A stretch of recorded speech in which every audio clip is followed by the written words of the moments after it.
everyone, hope you are well. So today I'll be sharing on a very interesting topic which is on digestion, and I have divided into three parts. So first I'll be talking about how the digestion works. Secondly, what happens when it doesn't work and what are its causes. And lastly, as a nutritional therapist, what simple changes I can recommend for a good digestion. So coming on to the first part, how the digestion works. So digestion starts even before we eat something. So smelling, anticipating and cooking helps release the saliva in the mouth, which in turn helps release the enzymes which help break down the food. So when we take a bite of the food, the enzymes basically help break down the food and mixes into saliva. So this in turn further releases stomach juices and enzymes.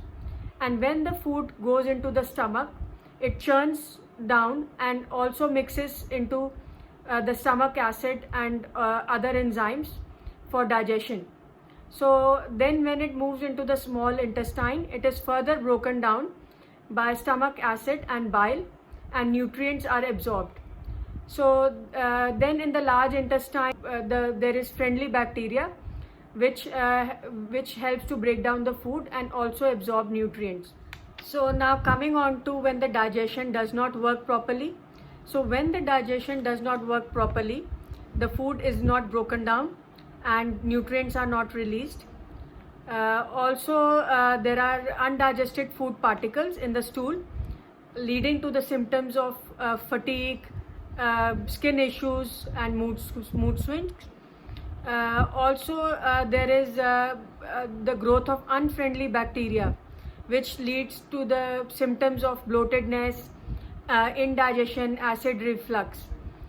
So the causes for this could be not chewing properly, eating on the move, gut bacteria imbalance, and also low bile secretion, which happens from the liver, which helps with fat digestion. So lastly, some simple steps to address indigestion.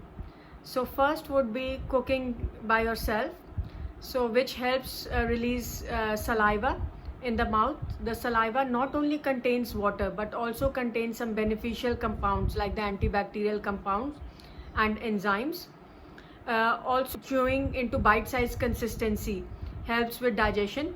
So it breaks down the large particles of food into smaller particles.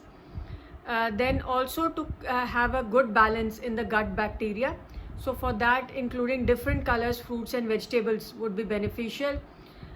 Including fermented foods like sauerkraut, kombucha, kimchi are good for the production of friendly bacteria.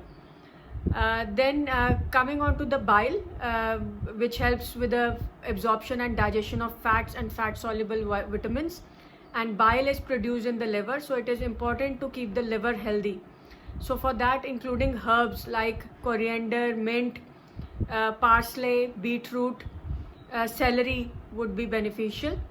Then also, if you are suffering from acid reflux, avoid processed foods, too much of caffeine, alcohol, and chocolate. So include foods like papaya and pineapple, which have got digestive enzymes in them, which will help with the acid reflux. So that's all for now. Hope you found it useful. Any questions, please let me know on my email address to shrutigupta@gmail.com. Bye.